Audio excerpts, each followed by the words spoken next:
హారతి పళ్ళెం. ఈ కథని రచించిన వారు శ్రీమతి డి కామేశ్వరి గారు. 2 రోజుల ముసురు తర్వాత ఊర్లో సూర్యుడు ఉదయించాడు. తెల్లారి సూర్యుణ్ణి చూడగానే జనం సంతోషించారు. సంతోషించందెవరన్నా ఉంటే పూజారి మాధవయ్య ఒక్కడే. తెల్లవారకుండా ఉంటే, సూర్యుడు ఉదయించకుండా ఉంటే ఆ ముసురు ప్రళయంగా మారి ఈ ఊరు వాడ, ఈ జగత్తుని ముంచెత్తేస్తే ఏ బాధ ఉండదు.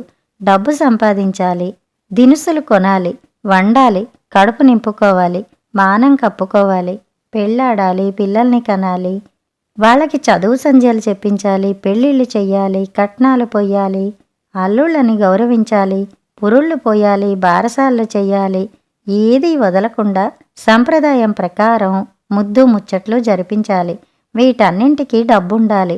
ఆ డబ్బు లేకపోతే ఆ పాట్లు, ఈ బాధలు ఏవీ లేకుండా తెల్లారకపోతే, ఈ ముసురు తగ్గకపోతే, వరదలు వచ్చి ఈ ఊరు వాడ ముంచెత్తితే తనకే సమస్యలు మిగలవు. మంచం మీద ముసుగులోంచి బయటపడకుండా ఆ ముసుగులోనే ఊపిరి ఆగిపోతే ఎంత బాగుండుననిపించింది ఆయనకి. ఈ దిక్కుమాలిన సంసారం చేయటం నా వల్ల కాదు మహాప్రభో. పొయ్యిలోకి కర్రల్లేవు, పొయ్యి మీదకి గింజల్లేవు, కర్రల్లేవు, బొగ్గులైపోయాయని మొన్నననగా చెప్పాను. తెల్లారేసరికి గొంతులో కాఫీలు దిగాలి. పంచదార నిండుకుంది. ఆ పాలదాని ధర్మమా అని మానకుండా ఏ నీళ్ళో ఆ నీళ్లు పోస్తుంది. ఈ పూటకి 2 చెంచాలు కాఫీ పొడి పిన్నిగారింటి నుంచి తెచ్చాను. బెల్లం ముక్క మరో ఇంట్లో ముష్టి. దిక్కుమాలిన ముష్టి బతుకైపోయింది. ఈ సంసారం ఎప్పటికి తెల్లారుతుందో. దిక్కుమాలిన తడికర్రలు ఊదలేక ప్రాణం కడగడుతుంది. వాగి వాగి చస్తుంది. అదే ఊరుకుంటుందని నిమ్మకు నీరెత్తినట్టు కూర్చుంటారు. అయ్యో, ఇల్లాలే ఎంతకని కష్టపెడుతుంది, ఎంతకని అప్పులు తెస్తుంది. ఈ సంసారం దానిదొక్కరిదేనా అన్న జ్ఞానం ఉన్న మనిషైతే అలా దిమ్మచెక్కలా కూర్చుంటారా? పెళ్ళం బిడ్డల్ని పోషించలేని వాజమ్మలకి పెళ్ళెందుకు, పిల్లలెందుకు? ఛీ, మనిషి జన్మ ఎత్తినందుకు పౌరుషం ఉండాలి. ఇంతకీ నా కర్మ ఎవరినని ఏం లాభం? తాయారమ్మ ఈ స్తోత్రం మాధవయ్యకి సుప్రభాతంలా రోజూ వినిపించేదే కనుక ఆయన చెలించలేదు. కాఫీ వాసన తగలగానే కుక్కి మంచంలోంచి లేచి చూరులోంచి పందుంపుల లాగి నమలడం ఆరంభించాడు. అన్ని మాటలంటున్నా చీమ కుట్టినట్లయినా లేకుండా సావకాశంగా పళ్ళు తోముకుంటున్న మొగుణ్ణి చూసేసరికి తాయారమ్మకి తిక్కరేగింది. తిండికి తిమ్మరాజు, పనికి పోతురాజు. 4 రాళ్ళు సంపాదించడం చేత కాదు. కాని వేళ వేళలకి కాఫీలకి భోజనాలకి తయారు. పెళ్ళం అప్పడాలు వత్తి, వడియాలు పట్టి, నీళ్ల బిందెలు మోసి, పిళ్ళు విసిరి మేపుతుంటే తినడానికి సిగ్గెలా లేదో. ఒరేయ్ వాసువెధవా, లేరా? ఒసే కామాక్షి, లేవవే. బారెడి పొద్దెక్కినా మంచం దిగవు. ఆడదానివి కావుటే నీ బుద్ధి ఇలా తగలడబట్టే ఆ కాపురం అలా తగలడింది. అయ్యకి తగ్గ కూతురువి. కన్న కూతురు కాపురం చక్కదిద్దాలన్న యావ తండ్రికి లేదు. అయ్యని నిలబెట్టి ఆ డబ్బు తెప్పించి కాపురంకి పోవాలన్న ఆరాటం కూతురికి లేదు. అంతా ఒక్కలాంటి సంతే. ఈ పాడు సంసారం ఏదడం నా వల్ల కాదింక. నలుగురిలో తలెత్తికోలేక చచ్చిపోతున్నాను. అమ్మ ఎందుకు కాపురానికి వెళ్ళదు అని అందరూ ఆరా తీసేవారే. నా కూతురు ఎందుకు కాపురానికి వెళ్ళలేదో ఊర్లో వాళ్ళకి కావాలి. ఈ అడిగే వెధవలందరూ తలో 10 ఇచ్చి సాయం చెయ్యరాదు? నా నోరు నొప్పిగాని ఈ ఇంట్లో ఎవరికీ చీమ కుట్టినట్టయినా ఉంటుందా? రావే తల్లి, రా. మొహం కడుక్కుని కాఫీ సేవించు. పోయిన మొగుడు పోతే పోయాడన్నట్టు పీడ వదిలిందని ఈవిడగారు ఉద్యోగం వెలగబెడుతుందట. కూతుర్ని కాపరానికి పంపే సత్తాలేని ఈ తండ్రిగారి వత్తాజుదానికి. ఒరేయ్ వాసుగాడిదా, లేవరా. దున్నపోతులా పడుకోవడం కాదు. 2 రోజులు ముసురు అంటూ స్కూల్ ఎగ్గొట్టావు. పుస్తకాల దుమ్ము దులుపు. ఆ తండ్రికి తక్క తనయుడివి. పొట్ట కోసినా అక్షరం ముక్క లేదు. అటు వేదం లేదు, ఇటు చదువు లేదు. రామరామ, ఏనాడు ఏం పాపం చేసుకున్నానో. ఈ మొగుడు పిల్లలు ఇంకెన్నాళ్ళో ఈ పాడు బతుకు. ఆ దేవుడు నన్నెందుకు తీసుకుపోడో. తండ్రి పిల్లలు ఎవరూ ఆ మాటలు విననట్టే ఎవరి పనులు వాళ్ళు చేసుకున్నారు. మాధవయ్యలో ఏనాడో చీము నెత్తురు హరించుకుపోయాయి. అన్ని తిట్టినా కోపం రాదాయనకి. పాపం తన్న కట్టుకుని ఏం సుఖపడింది నిజానికి? 4 ఆడపిల్లల్ని, 2 మగపిల్లల్ని ఈ లోకంలోకి తేవడం తప్ప తానేం చెయ్యగలిగాడు? ఏం సుఖపెట్టాడు? పేద పురోహితుడింట్లో పుట్టి పేద పూజారిని కట్టుకుని పిల్లలు, రోగాలు, చాకిరీ తప్ప ఏం సుఖపడింది? ఏదో జమీందారు గారు బతికున్నన్ని రోజులు తిండికి ఇబ్బంది పడకుండా రోజులు గడిచిపోయాయి. ఆయనే వేణుగోపాలస్వామి మందిరం కట్టించి పూజారిని చేశాడు. దివాణం నుంచి ఏడాది గ్రాసం వచ్చేది. పండగలు పబ్బాలకి కొత్త బట్టలు పంపేవారు. పర్వదినాలకు పురాణ శ్రవణం చెప్పించి ఘనంగా సత్కరించేవారు. దేవాలయంలో భక్తుల దక్షిణలుండేవి. 2 గదుల కొంప కట్టించి 2 ఎకరాల పొలం రాసిచ్చి బీదబ్రాబడి బాధ్యత తీర్చుకున్నాడు. ఆ మహారాజున్న రోజుల్లో భుక్తికి లోటు లేకుండా గడిచిపోయేది. అదిగో ఆయన పోయారు. జమీందారీలు పోయాయి. జమీలు మంటగలిశాయి. వాళ్లకే గతి లేదు. తమని ఆదుకునేదెవరు? ఆయనుండగా 2 కూతుళ్ళకి బాగానే పెళ్లి చేశాడు. ఆ తర్వాతే కష్టాలు ప్రారంభం. 3వ కూతురికి ఎకరం పొలం అమ్మి చేశాకే దరిద్రం పట్టుకుంది. తిండి గింజలకే కరువొచ్చింది. కొడుకు రెక్కలు వచ్చి తన దారి తాను వెతుక్కున్నాడు. తను తన సంసారం వాడి పాటలు వాడివి. తండ్రి గోల పట్టదు. పట్టించుకునే శక్తి లేదు. 4వ కూతురు ఎదిగి వచ్చింది. ఆదాయం లేదు. అప్పులు ఆరంభం అయ్యాయి. ఆఖరిదే అందరిలోకి చురుకైంది. ఆడపిల్లలకి 4 అక్షరం ముక్కలు రావాలి అనుకునే రోజులు వచ్చాయి. ఉచిత వేతనం. ఊర్లో స్కూలుంది కనుక మెట్రిక్ వరకు చదివించాడు. చూపులకి బాగుంటుంది. అంత మాత్రాన మొగుడు దొరుకుతాడా? 23 ఏళ్లు దాటిపోతుంటే పెళ్ళాం పోరు భరించలేక ఆ కాసిని తిండి గింజలొచ్చే ఎకరం అమ్మి ఇంటి మీద తాకట్టు పెట్టి పెళ్లి చెయ్యక తప్పలేదు. అప్పటినుంచే బొత్తిగా తిండికి మొహం వాచే గతికి దిగజారారు. పోని పిల్లైనా సుఖపడిందా అంటే అదీ లేదు.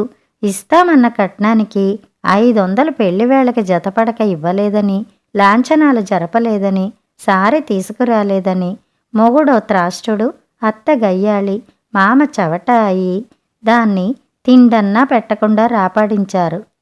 డబ్బు తీయని వాతలు పెట్టి హింసిస్తే పారిపోయి పుట్టింటికి వచ్చింది కూతురు. వియ్యంకుడి కాళ్ళు పట్టుకున్నాడు. డబ్బు నెమ్మదిగా సర్దుతానన్నాడు. ససేమిరా డబ్బు లేకుండా గుమ్మం తొక్కవద్దని తిట్టిపోశారు. ఆ రోజు నుంచి ఈ ఏడాది ఎంత ప్రయత్నించినా పట్టుమని 10 రూపాయలు కూడబెట్టలేకపోయాడు. తిండికి గతి లేకపోతే 500 కూడబెట్టడం ఎలా? ఇల్లు తాకట్టు విడిపించుకోలేదు.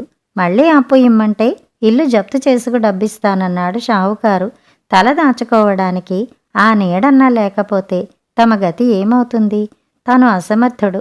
పెళ్ళాం తిట్టిందంటే తప్పులేదు. చావలేని వెధవలకు పెళ్ళాం పిల్లలకి తిండి పెట్టలేని బతుకు అన్నారంటే అంటారు. ఈ దరిద్రం నుంచి విముక్తి పొందాలంటే మరణం తప్ప అన్యదా శరణం నాస్తి.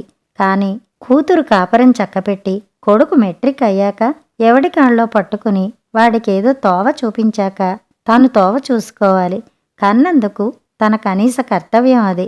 కూతురు కాపురం చక్కపడాలంటే డబ్బు కావాలి. 500 కావాలి. ఎక్కడి నుంచి తేవాలి? ఎవరిస్తారు? ఆయన ప్రశ్న అది. ఆయన ఆరాటం అది. గత కొద్ది రోజులుగా ఆయన తీవ్రంగా ఆలోచించి ఒక నిర్ణయానికి వచ్చాడు. అందుకే ఈరోజు భార్య తిట్లు అంత బాధించలేదు. వేణుగోపాలస్వామి గుడిలో గంటలు మోగాయి. భక్తులు కొందరు హారతి కోసం నిల్చున్నారు. జమీందారు కాలంలో వేణుగోపాలస్వామి ఆలయం కళకళ్లాడేది. చీనాంబరాలతో, నిలువెత్తు మాలలతో, ధూపదీపాలతో రోజూ అర్చన జరిగేది. దద్దోజనం, చక్ర పొంగలి, పులిహోర రోజుకొకటి చొప్పున భోగం జరిగేది. పర్వదినాలలో ప్రత్యేక అలంకారాలు, పురాణ పఠనం జరిగేది. జమీందారు గారితో పాటు వేణుగోపాలస్వామి వైభవం అంతరించింది. ఆలయం గోడలు బీటలు వేశాయి. బీటల్లో పిచ్చి మొక్కలు మొలిచాయి. సున్నానికి నోచుకోక గోడలు నాచుపట్టాయి. నేల పెచ్చులు ఊడింది. వేణుగోపాలస్వామి విగ్రహం వన్నె తగ్గింది. ఏనాటి చీనాంబరాలో వెలిసి వాలికలు పీలికలు అయ్యాయి. దీపస్తంభాల్లో నూనె కూడా కరువై ఒకే ఒక వత్తి వేసి దీపం వెలిగిస్తాడు మాధవయ్య. ఆనాటి వైభవానికి గుర్తుగా ఆలయంలో వెండి హారతి పళ్ళెం, వెండి శటకోపం మాత్రం నిలిచాయి. చుట్టూ నగిశీలు చెక్కిన 200 తులాల హారతి పళ్ళెం. ఆ హారతి పళ్ళెం పట్టుకున్న మాధవయ్య చెయ్యి వణుకుతోంది. ఈరోజు అసలు గుడి తలుపులు తెరిచి లోపలికి అడుగుపెట్టిన దగ్గర నుంచి మాధవయ్య కాళ్లలో వణుకు పుట్టింది. పూజ చేస్తూ మంత్రాలు చదువుతూ ఎన్నడూ లేంది తడబడి తప్పులు చదివాడు. చేతుల్లో బలం హరించిపోయినట్టు హారతి ఇస్తూ గంట కొడుతుంటే చెయ్యి వణికింది. ప్రతి పనిలో ఆలస్యం. హారతి కోసం బయట నిల్చున్న జనాన్ని చూసి ఆయన కంగారు మరింత ఎక్కువై వంటి నిండా చెమటలు పట్టాయి. గుండె దడదడలాడింది. పంతులుగారు, ఏమిటంత ఆలస్యం? ఎవరో కేక పెట్టారు. వస్తున్నా అంటూ వణుకుతున్న చేతులతో హారతి పళ్ళెం, శటకోపం, తీర్థం తెచ్చి అందరికీ హారతి ఇచ్చి శటకోపం పెట్టి తీర్థం ఇచ్చాడు మాధవయ్య. కళతప్పిన ఆయన మొహం చూసి, ఏం బాబూ, ఆరోగ్యం సరిలేదా? ఎవరో కుశల ప్రశ్న వేశారు. మాధవయ్య తడబడ్డాడు. తమకు తెలియందేముంది బాబూ, సంసార బాధలు. పేలవంగా నవ్వాడాయన. అందరూ వెళ్ళాక హారతి పళ్ళెంలో పోగైన 60 పైసలు రొంటిని దోపుకున్నాడు. గుడి తలుపులు మూయబోయే ముందు చటుక్కున పైమీది పంచతీసి హారతి పళ్ళెం అందులో చుట్టబెట్టాడు. వేణుగోపాలస్వామి వైపు తిరిగి లెంపలు వేసుకుని, నాకింతకంటే దారి ఏదీ లేదన్నది నీకు తెలియంది కాదు వేణుగోపాల, మన్నించు తండ్రి అంటూ గద్గద స్వరంతో ప్రణమిల్లి చకచక తలుపు తాళం పెట్టి ఇంటివైపు వెళ్ళాడు. పెళ్ళం కూతురు చూడకుండా అలమరలో పాత పంచాంగాల కింద హారతి పళ్ళెం దాచాడు. ఉన్న ఊర్లో అమ్మితే గుళ్ళో హారతి పళ్ళెం అందరికీ గుర్తే. సాయంత్రం పక్క ఊరికి తీసుకెళ్లే అమ్మాలి. తెల్లారి చీకట్నే గుడి తలుపులు తీసి ఉంచి ఏ దొంగో జొరబడి హారతి పళ్ళెం దొంగలించాడని గొడవ చెయ్యాలి. ఆయనకంతకంటే గత్యంతరం లేదు. దేవుణ్ణి క్షమించమంటూ మనసులో లెంపలు వేసుకుని 1000 దండాలు పెట్టుకున్నాడు. అయినా మనసులో పాపభీతి తగ్గలేదు. తిండి సహించలేదు. ఏం నాన్న అలా ఉన్నారు? ఒంట్లో బాగులేదా? కూతురు సానుభూతిగా చూస్తూ అడిగింది. ఏం లేదమ్మా, తడబడ్డాడు మాధవయ్య. అందరికీ రోగమే, అడ్డడి గిన్నెకేం రోగం లేదు, ఈసడించింది తాయారమ్మ. అమ్మా, ఆ తినే 2 ముద్దలన్నా తిన్నయ్య ఆయన్ని కాస్త ప్రశాంతంగా. కూతురు తిరస్కారంగా తల్లిని చూస్తూ అంది. అవునే తల్లి, నేనే గయ్యాళిని, రాక్షసిని, నానోరే కనిపిస్తుంది. తండ్రి కూతురు ఒక్కటే, నేనే పైదాన్ని, అమ్మశక్తిని. అనవే అను అను, నీ నోటికి అడ్డు అయిపో ఉందా? నీ నోటికి తాళలేక ఈనాడు ఈ పనికి తగలడ్డా. ఆయనేం మాట్లాడుతున్నది అర్థం కాగానే ఆవేశం చప్పున చల్లార్చుకుని చటుక్కున నోరు మూసుకుని అన్నం తినసాగాడు. చిన్న కొనుకు తీసి లేచి కాస్త పొద్దు వాలాక ఉన్న ఒక చిరుగుల్లాల్చి తొడుక్కుని చేతి సంచిలో హారతి పళ్ళెం పెట్టడానికి అలమరు తీసి పాత పంచాంగాల కింద చెయ్యి పెట్టాడు మాధవయ్య. అంతే, గుండె గుబీల్మంది. పళ్ళెం లేదు. ఆరాటంగా చకచక పుస్తకాలన్నీ వెతికి చూశాడు. లేదు. పెట్టిన పళ్ళెం ఇంతకీ ఎలా మాయమైంది? ఈలోగా ఏ దొంగ వచ్చాడు? ఎవర్ని అడగడం? చేసిన దొంగతనం బయటపడదు. అడగకుండా ఎలా ఊరుకోవడం? ఆయన గుండెల్లో దడ బయలుదేరింది. కామాక్షి! ఆయనకి తెలియకుండానే అరిచాడు. కామాక్షి రాలేదు. కాని తాయారమ్మ కయ్యమంది. పాడుకుంప, కాసేపు నడుం వాలుద్దామన్నా లేదు. ఎందుకలా రంకెలు పెడతారు? ఏం కావాలి? నిద్ర మధ్యలో విసుక్కుంది. కామాక్షేది? నెమ్మదిగా అడిగాడు. ఏదో పత్రికలు తెచ్చుకొస్తానని జానకి దగ్గరికెళ్ళింది. మాధవయ్య నీరు కారిపోయాడు. కామాక్షి తీయలేదు. వాసు స్కూల్కి వెళ్ళాడు. పళ్ళెం ఎలా మాయమైంది? ఆ భగవంతుడు తన మీద ఆగ్రహించి తను చేసిన వెధవ పనికి బుద్ధి చెప్పడానికి మాయం చేశాడా? అనుమానం తోచి గబగబా దేవాలయం వైపు వెళ్ళాడు. గర్భగుడి తలుపు తీసి ఉంది. ఆయన గుండె గుబేల్మంది. ఎదురుగా ఉంది హారతి పళ్ళెం.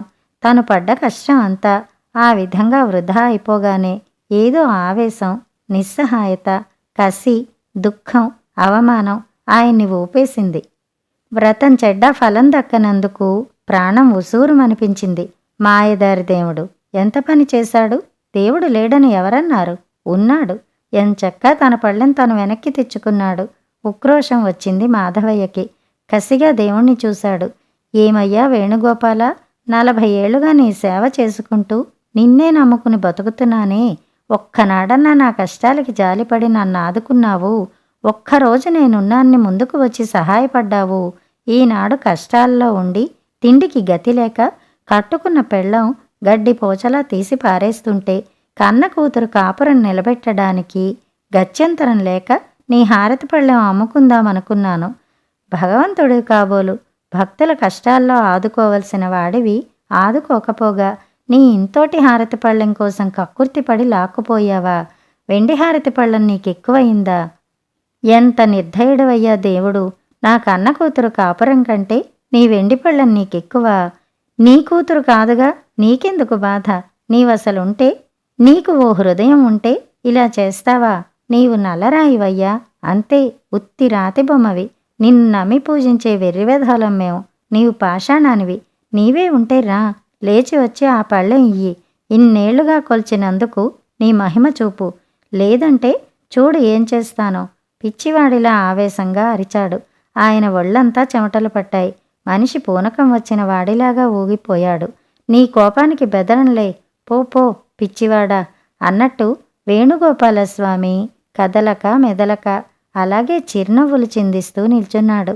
అది చూసేసరికి మాధవయ్య ఆగ్రహం అవధులు దాటింది. నవ్వుతున్నావు కదూ, నా బీదరికం, నా అగచాట్లు, నా నిస్సహాయత చూసి నవ్వుతున్నావు కదూ? ఆ, నవ్వు. అంతకంటే నీకేం చేతనవను? ఇదిగో నీ హారతి పళ్ళం తీసుకెడుతున్నాను. నీ దిక్కున్న చోట చెప్పుకో. రా, ఏం చేస్తావో చెయ్యి. ఆవేశంగా హారతి పళ్ళం తీయబోయాడు మాధవయ్య. నాన్న, చటుక్కున తలుపు చాటు నుంచి కామాక్షి వచ్చింది. మాధవయ్య ఉలిక్కి పడ్డాడు కూతుర్ని చూసి. నాన్న, దేవుడి హారతి పళ్ళెం దేవుడికే ఉండని నాన్న. మనకింకా అవసరం లేదు నాన్న. నాకీ ఊర్లో స్కూల్లో ఉద్యోగం ఇచ్చారు. 200 జీతం నాన్న. చూసావా నాన్న, దేవుడు మనకి అపకారం చెయ్యలేదు. దేవుడు మంచివాడు గనకే ఆ పళ్ళెం అమ్మి డబ్బిచ్చి నన్ను అత్తవారింటికి వెళ్ళి ఆ బాధలు పడకుండా చేశాడు. అంతా మన మంచికే చేస్తాడు చూసావా నాన్న. నన్నింకా ఆ నరకానికి వెళ్ళమనకు.